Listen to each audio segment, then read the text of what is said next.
দিল্লি বিমানবন্দরে ঘটে যাওয়া অনাকাঙ্ক্ষিত ঘটনার কোনো প্রভাব বাংলাদেশ ভারত সম্পর্কের উপর পড়বে না বলে মন্তব্য করেছেন প্রধানমন্ত্রীর তথ্য উপদেষ্টা ডাক্তার জাহিদুর রহমান। আজ তথ্য অধিদপ্তরের ব্রিফিংয়ে সাংবাদিকদের প্রশ্নের জবাবে তিনি কথা বলেন। তিনি আরো বলেন, সরকার কোনোভাবেই আত্মসম্মান বিকিয়ে অন্য কোনো দেশের সঙ্গে কাজ করবে না। ডাক্তার জাহিদ জানান, তাকে আটক বা জিজ্ঞাসাবাদ করা হয়নি, বরং একটি নির্দিষ্ট স্থানে বসিয়ে রাখা হয়েছিল।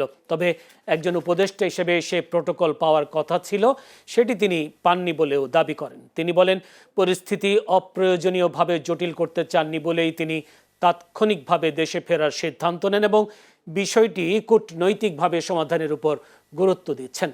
ভবিষ্যতে যথাযথ আমন্ত্রণ ও সম্মানজনক পরিবেশ নিশ্চিত করা হলে তিনি আবারও ভারতের সফরে যেতে প্রস্তুত বলেও জানান তিনি।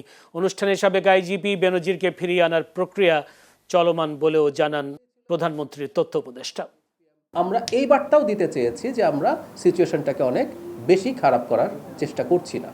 আমরা যতটুকু করেছি লিস্ট অতটুকু হচ্ছে আমাদের ডিগনিটির প্রশ্ন। ওই ডিগনিটি এই রাষ্ট্র রক্ষা করবে। বাংলাদেশ তার আত্মমর্যাদা বিসর্জন দিয়ে কোনো রাষ্ট্রের সাথে, কোনো রাষ্ট্র, আই রিপিট, এটা শুধু ইন্ডিয়া না, কোনো রাষ্ট্রের সাথে আত্মমর্যাদা বিসর্জন দিয়ে তার সম্পর্ক বা এনগেজমেন্ট করবে না।